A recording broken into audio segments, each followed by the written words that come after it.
Welcome to Tales on the Towpath, the podcast where every mile tells a story. We're two runners who spend a lot of time out here on the C&O Canal towpath, talking about training, racing, and everything that happens between the miles. From early morning runs to the stories that keep us moving.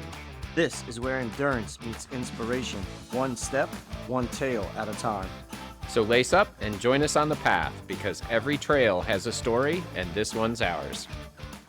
Welcome back, everybody. I'm Adam Lowe. And I'm Chris Earl. And I'm Katie Lowe. Hi, Katie and Chris. We have our guest today is Chris Earl. We are going to talk to him about his month of May and June. So Chris has completed 8 races in the last 41 days, ranging from a beer mile, 2 5Ks, 1 8K, 1 5-miler, 2 halves, and an ultra marathon, which he didn't know how long he would go until his legs decided to give out. So from May 3rd until June 13th, Chris, you have been very, very busy. So obviously that's pretty impressive. You know, you're racing every 5 days is what it averages out to be. What's one thing that stands out most when you look back on these performances?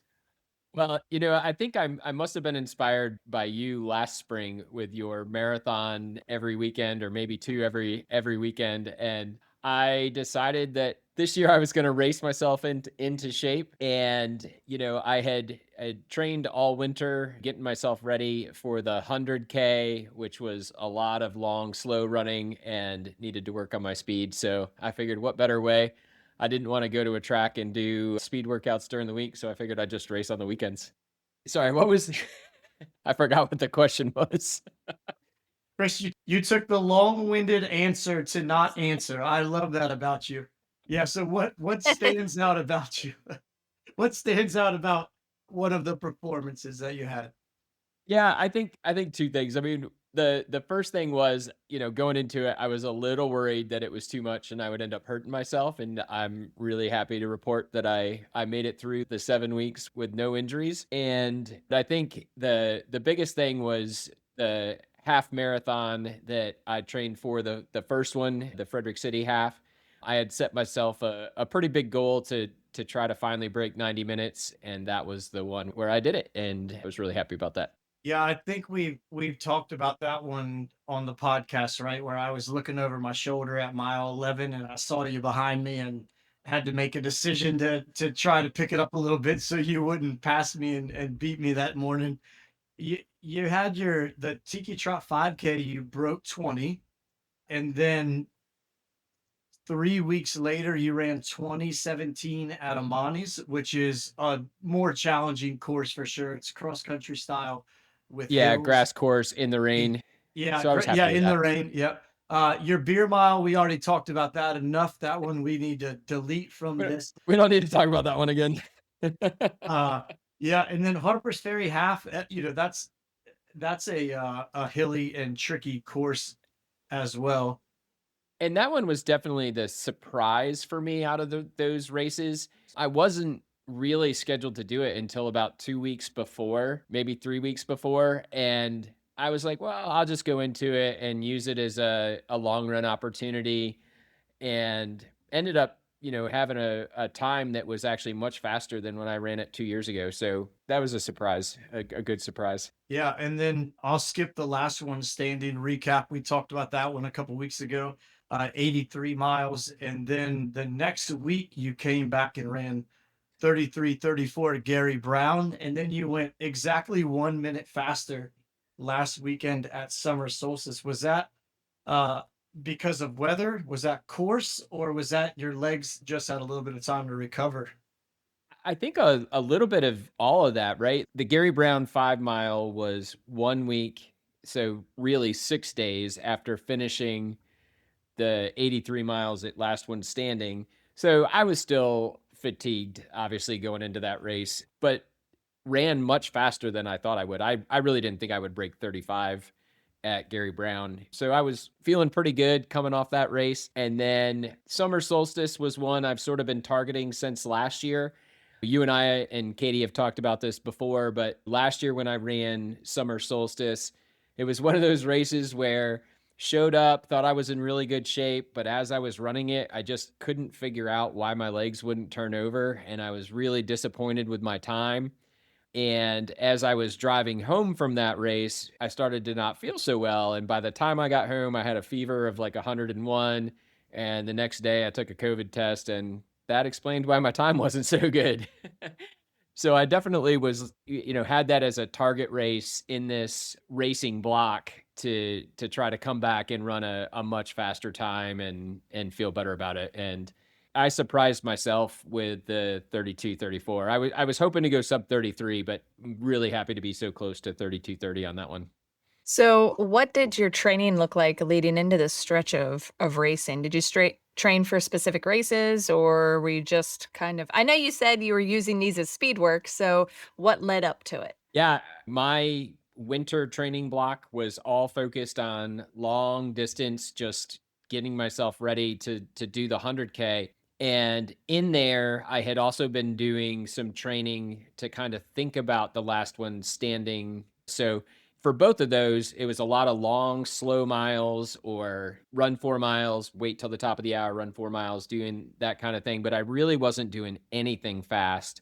The fastest runs were if I joined Adam for a 6 mile run in the morning or the group run at the pub run where we always run a little bit quicker than my normal training. But after I got back from Oregon, I didn't really do as much.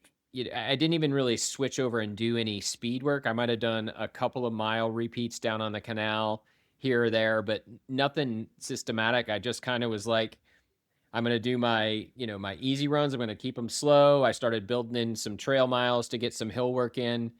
And then it was just Saturdays were going to make my day to run fast. That was, one of the reasons why I was so surprised with the Frederick half that I did as well as I did is I hadn't really built in any fast work yet. So going sub 130 there without any speed training really kind of boosted my confidence going into the other races.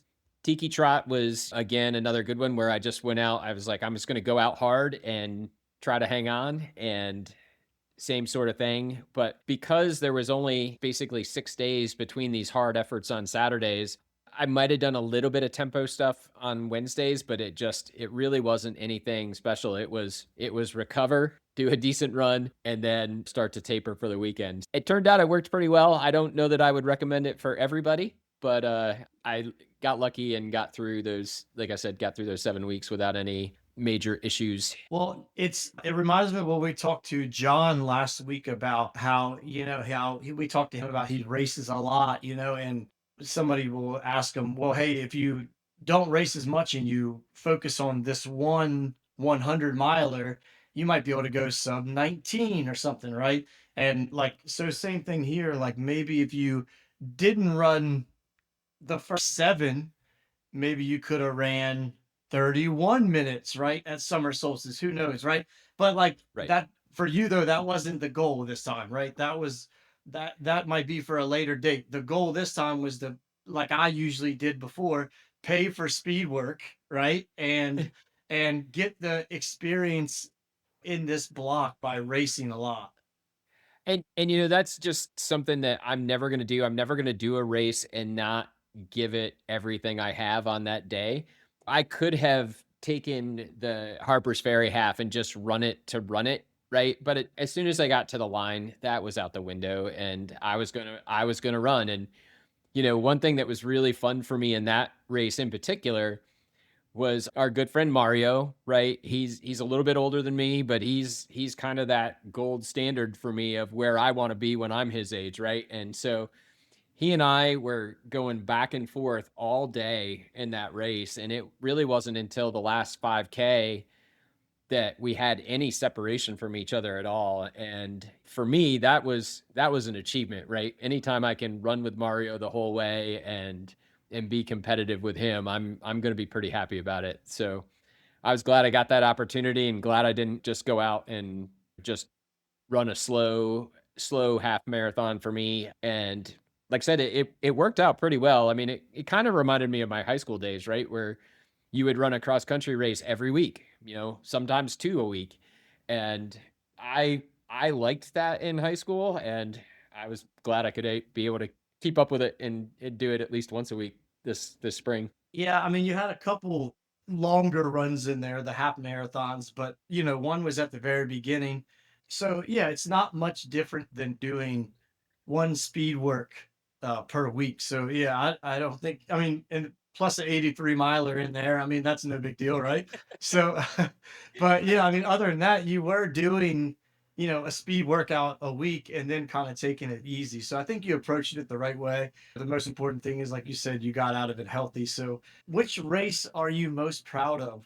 So that's a tough one because breaking 130 and a half was something I've been working on for 2 or 3 years. It's been a while since I had done it, and I'd been really close within a minute many times. And so that was something that was on my goal list for this year, was to break that. So that one I'm really proud of.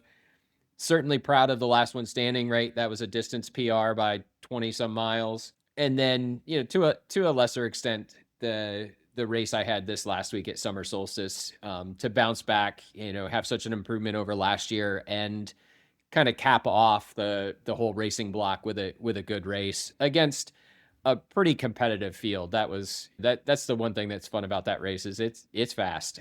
Oh yeah, yeah, it is a fast one. So we have another question for you, but I thought of a question I should ask first. So, what is your next event? What's your next That race? that is a really good question. Officially on the calendar, I don't have anything now until Crumpy's, which is in August. Okay. I can't imagine I will go that long without racing, so probably the 4th of July, I would guess. I'll sneak into a 5K. It sounds like most of the crew is starting to coalesce around the Greg Shank race, so I imagine I'll be looking that up and getting my name on the list there. Yeah, you'll be going through withdrawal if you don't race until August. Right. I I also am toying with the idea of trying to find another ultra to do between now and the fall, but I might have waited a little bit too long for that. A lot of them will be sold out at this point. But you are running JFK, right? Yeah, JFK in Yeah, November yeah. for sure. I mean, I'm gonna run one of the 3 races at Buzz Sawyer. I'm definitely gonna do Fire on the Mountain. So, like, I will have another racing block in the fall. I just haven't picked out any in the near term sort of races yet, but I'm sure something will pop up. Yeah. So I was going to move on, Adam, but were you going to continue on with that? Nope. I'll bring it up later. Go ahead. So, what lessons from these races will you carry into those next races that you plan for the fall? I, I think the biggest thing was just sort of the approach I took to recovery after the races. I was very deliberate about on Sunday morning while doing the long run, but not pushing the pace. Monday, keeping my mileage a little bit lower. So I think that really helped with getting my legs back to where they needed to be for the next week. And then I think the other thing is just not being afraid to sign up for races back to back, and that you can go out and still perform. So, and like I said, or like I meant to say earlier, if I didn't say it, is it's just a lot more fun to race than it is to go out and do a dedicated speed session by yourself. I I enjoy the camaraderie, I enjoy the competition, and I'm much more likely to do it and perform at that higher level than if I were doing it by myself. Yeah, the same can be said for a lot of people with their long runs as well. Like when people are asking about training for JFK, I often tell them try to find a marathon or a 8-hour challenge or some kind of ultra distance that you can go run as your long run. That way you're not out on the canal or some trail or something for just hours on end and often alone because not all of us have people we can train with. But anyway, back to you. Alone, alone on the towpath for hours on end. That sounds glorious. Who would not want to do that? Well, I know that's your bread and butter, Adam. I'm gonna say that's not necessarily true though, because You more than probably anybody reaches out through the group text. Hey, Oh yeah, anybody want to run this afternoon? Anybody want to run this afternoon? yeah, that's true. Yeah, I do like to invite other people to suffer alongside with me sometimes. That's for sure. And let's also be clear that not everyone's brain works like yours, Adam. That's probably a good thing, but at the same time, you are completely content going out and just running with no entertainment, no music, no podcast, no people for hours on the towpath. A lot of people struggle with that mental aspect of staying out there for hours and getting bored or tired or talking themselves in or out out of things during the run. Yeah, I'm good at doing that. I don't know. I just that's what I enjoy. Hey, but we're talking about Chris today. So Chris, hey, I the next question I'm going to change a little bit. Do you think that your positive sub 90 minutes at Frederick, do you think that kind of changed the way you approached the next seven? Like if you would have ran a 133, would that have like changed maybe how you raced the other races?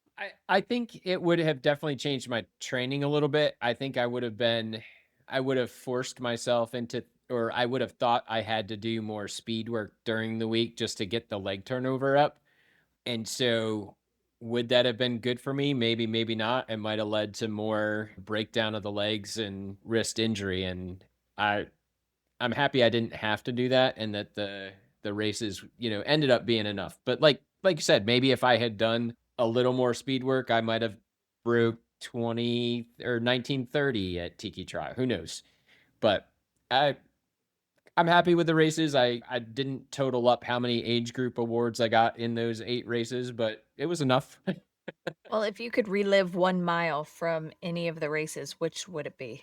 So I thought about this question a lot, after I saw the list, and once I thought of this mile, I was like, oh, it's definitely this one. And it is that mile 10 to 11 in the Harper's Ferry half, which for our listeners, if you don't know the course, that's when Harper's Ferry gets real. You've come all the way back through town and you're through the flat section along the river and you start that long climb Oh, yeah. back up towards the farm and river riders. And I mean, Adam, you probably know the distance exactly. It's probably a 3/4 of a mile climb, right? Yeah, it's Half yeah, to right three on that. quarter of a Yeah. mile. And when I started that climb, Mario and another gentleman had a pretty good gap on me.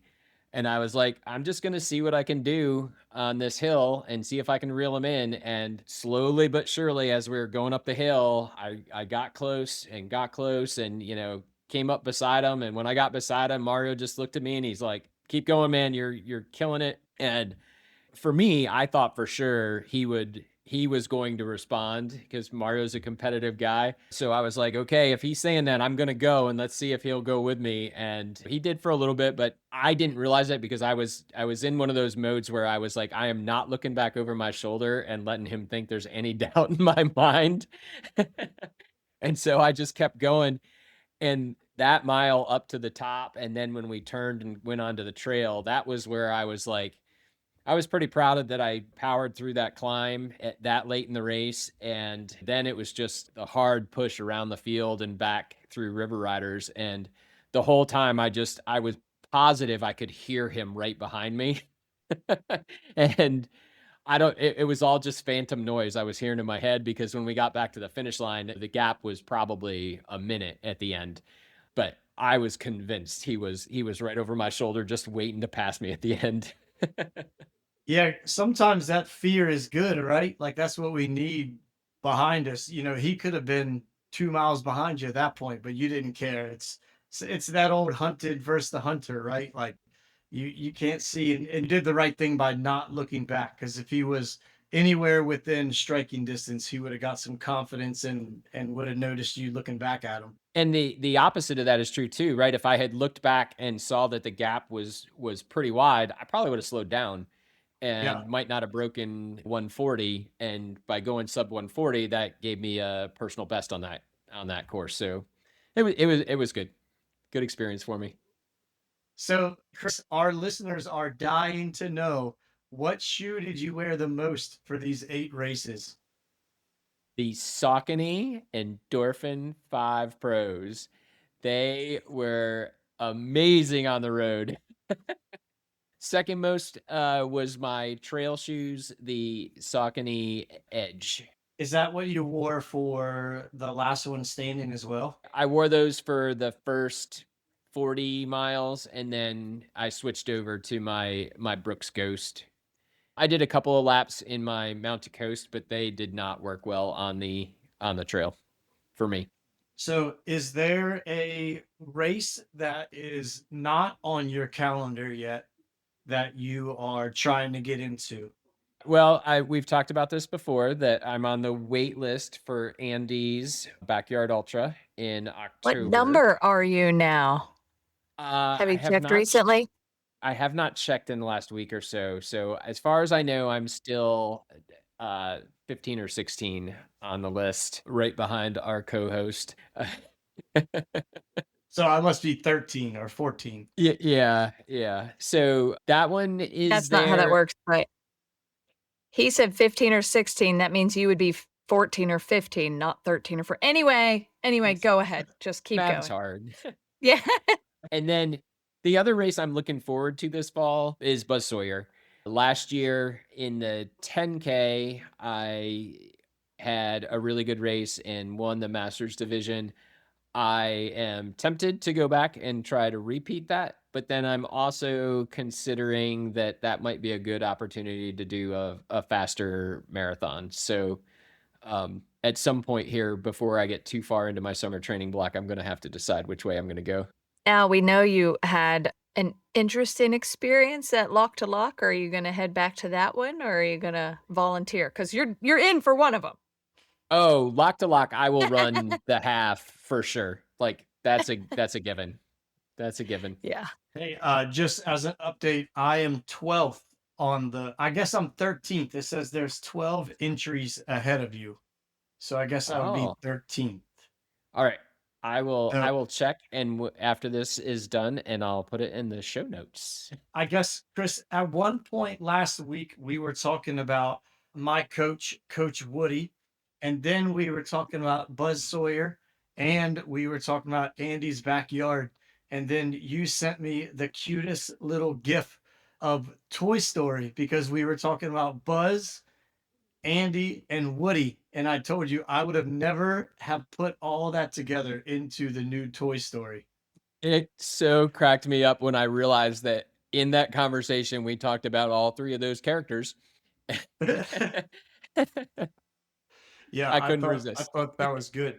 Chris, is there anything else you can think of that you wanted to talk about or go over from your 41-day span? I guess I have a question. What can you tell us, what did your recovery look like from the backyard to Gary Brown? Like going from 83 miles on so you did run into Sunday, correct? Yep. Yeah, Yep. So right. I So you finished ran at in 3 a.m. Sunday okay. morning. So Sunday morning, 3 a.m., you finish with 83 miles, and then the next Saturday morning at 8 a.m., you run 7:45s, 6:30s, 6:45s. Yeah. 6:45s, right? For Yeah. 5 miles. So how did you recover from an 83 miler into a 5 miler? Focused on nutrition and hydration first and foremost, right? Get everything fueled back up. But Sunday night, after going home and sleeping for a little bit, I went out and did a 1 mile just kind of shakeout at really slow pace. Monday, I think I did a mile and a half again, just barely shuffling, but enough just to keep because motion is medicine, right? So just enough to get the legs moving and try to prevent the soreness from really wrecking my quads. Tuesday, I think I did 2 miles. So now we're like 2 days, and I really, for all intents and purposes, didn't run. Like it, I put miles in to keep my streak going, but that was about it, right? There was no urgency sense of urgency with the pace or anything like that. It was really just get it done. And then, I might have done 4 miles on Wednesday, pub run on Thursday, which was 5 or 6 miles because I did a little bit extra.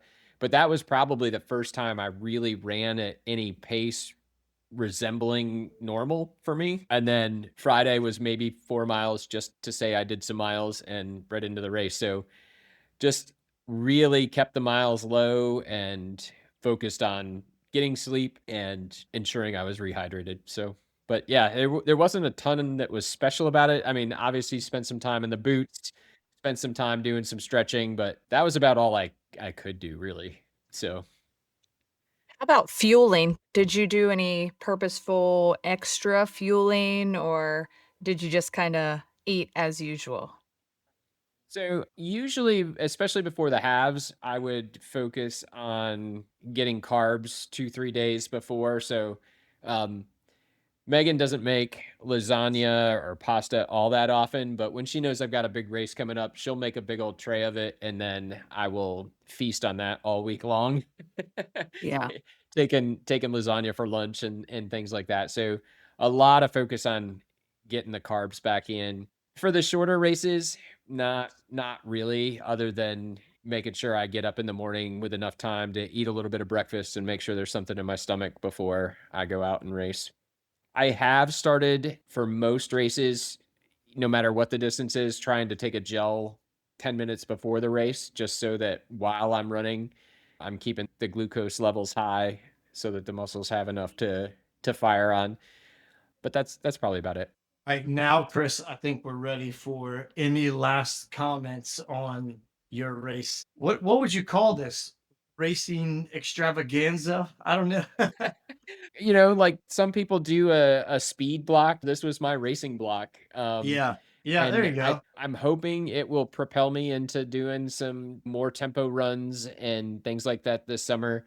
I really do need to pick a goal race with the outside of JFK, right? Obviously, that's going to be a goal race, but like I need a goal race some point in September or October to focus on, and then once I have that picked, I'll do a little more specific training for that. But it'll probably be either a marathon or an ultra of some sort. All right. I can't wait to see what your decision is. The training will be a lot different for Buzz Sawyer Marathon than it will be for Andy's backyard, that's for sure. So I'm pretty excited to see which one you get into and which one you decide to do. Before we, oh, good, Chris. I was gonna say, before we go, I do have two things though I do want to share with our listeners. Two events that are coming up. Well, one happened today. Today was Run Streak Day number 365. So I have officially bounced back from the COVID I had last year at summer solstice, and today's the 1 year of that. So I'm really happy about that. And then the second thing, I know we talked about this during the How You Run in the Heat episode. I have an appointment on Saturday down in Raleigh to do an official lab test sweat analysis. So I look forward to coming back in the next couple of episodes and talking about the results of that and how that all went. So hopefully we can fit that into one of our episodes here soon. Hey, will you get the results of that instantly? Or like, is that something they'll give you back like a few weeks later or what? Do you know? As far as I know, I should have the results that day. I had to do an actual sweat loss calculation for them. So I've got at least 3 runs that I've logged so far where I weighed myself before and after and recorded how much sweat weight I lost. It turns out a lot more than I thought. Yesterday, I did an 8 mile run, and it wasn't that hot or humid yesterday. And in that 8 mile run, I lost almost 4 pounds, Oh, wow. Yeah. like 1.5 to 1 3/4 liters of fluid I lost just in a normal 8 mile run at zone 2 pace. So Right. imagine what that is on the 90-degree days.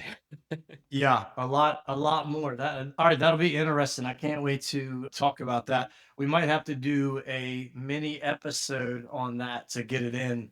We have a good lineup coming up in the next couple weeks that we're all excited about. So before we go today, though, we wanted to have Katie do a little shout out to our summer solstice 8K Tulo Run Championship team from the 8K there. So, Katie, go ahead and tell us what that was about and who was on the team. And Okay, so when we register for the Frederick Summer Solstice 8K, we're allowed to create a team and they have a team championship. And whenever I created this team, we never really expect to win. We just expect to get a group together, have some fun, take some photos, and just really kind of do it for the camaraderie, I'd say.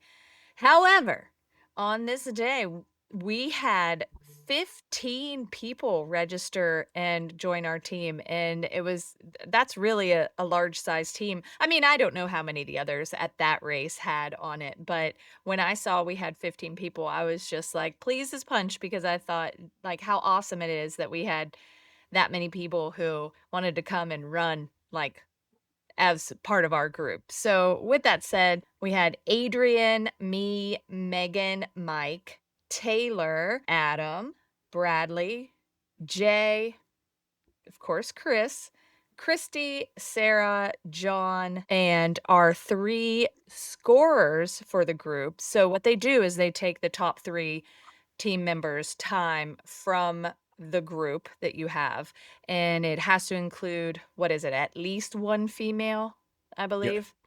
So ours happen to be the top two males, and then our top female are whose scores they combine and then compare them from the same breakdown from the other teams. And our top 3 were Mariah, who won the women's race, Ben, and Samir, and I actually don't know their places or anything like that, but I do know Mariah's because she was first place. So they brought us home to the victory. So we were the team champion and we were actually very surprised. Always a nice little icing on the cake to take home the W though. I think Ben was fourth overall, and Samir was probably eighth or ninth. So they were, that's pretty, but like Chris said earlier, that's a fast race. So if you're in the top 10, that's pretty good. Katie, can we rewind for a second? Did you say that you were pleased as punch? I did. I was keeping it PG for our listeners. Never heard Oh, anyone say that before. What is going what? on? Chris, is that a real Is thing? it is it a Katieism? Somebody get Wait on a second, Google. you guys have never heard that? No, I've heard it. I've heard it. I just couldn't resist. Maybe it's a grandma thing. Maybe I'm, like, Now dating that myself is what here. I thought when she said it. I was like, "Wait, how old is Katie now?" Oh my gosh, now I'm gonna lay awake at night because you guys are making fun of me, thinking how awkward I am on the podcast. Well, Adam is I am probably pleased as polka dots. pleased as polka dot. Well, Chris, congratulations on your last 41 days of racing. It was fun to watch. I know you signed up for each one of those, and I think four of them were two low events, or we had our hands in five of them at least. So we appreciate the support there and everyone that comes out to run them.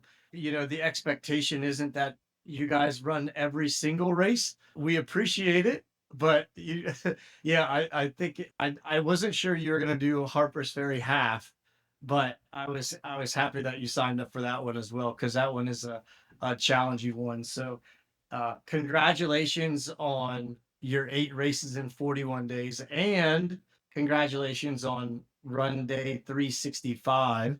So that's Thank you. that's another good accomplishment. With all that racing in there, you still ran every day and got your streak savers in and many more miles. So congrats on all that. Well, thanks, man. This was a lot of fun. Like I didn't really, expect this when I signed up. It was more just let's go get yourself faster and overall really just like I said, just pleased as punch with how it all turned out. You're Katie, gonna Oh, we're have gonna to have to okay. edit work that this into out. No, every we episode cannot. now. Gosh, I have All to get right. all this awkwardness out of me. All right. Well, let's see. This week coming up? Do we have any races this weekend? No. Chris, you're going to be in North Carolina. I'm going to be in North Carolina as well. Ryan is going to go run the 1 mile in North Carolina at the National High School Meet. Let's hope that he shows up for the race and does well. Going all the way down there to watch him run for hopefully 4.5 minutes is a lot. It's exciting, right? So hopefully he does well while Katie's at home with her girls. And then what do we have the next weekend? Is there any races that weekend that we're doing? My No. gosh, we have a free weekend. Hey, but while we're talking about races, there are some of the Tulo folks who are getting ready to toe the line this weekend at the Catoctin Yep. 50K. So we've got Billy and Bradley for Bradley, sure. And Adrian, I believe. Jay Fowler, Oh, yeah, Jay I Fowler believe. and Adrian. Yep. Yep. So So that's good. lots of Well, Tulo folks out there getting it in the heat. And I'm sure we're forgetting somebody, so I just am gonna apologize right now because we'll hang up this call and I will think of somebody and then I'll feel really bad. So I'm just gonna apologize ahead of time. All right. Well, Chris, thanks for sharing your story with us. We appreciate it. And we will see you next week after Katie takes us home here. I just have one last thing to say. I want to tell both of you guys happy Father's Day, and to all our listeners out there who are going to celebrate Father's Day, all of you are either a father or you have one or maybe a father figure. So happy celebrating. Thanks, Katie. Good job. Thank you. All right. We'll see you guys next week. And don't forget to drink your punch. It'll make you pleased. That's all for today's episode of Tales on the Towpath. Thanks for joining us on another run down memory lane and along the C&O. If you've enjoyed the show, be sure to follow, share it with a friend, and leave us a review. Until next time, keep your pace steady and your stories flowing.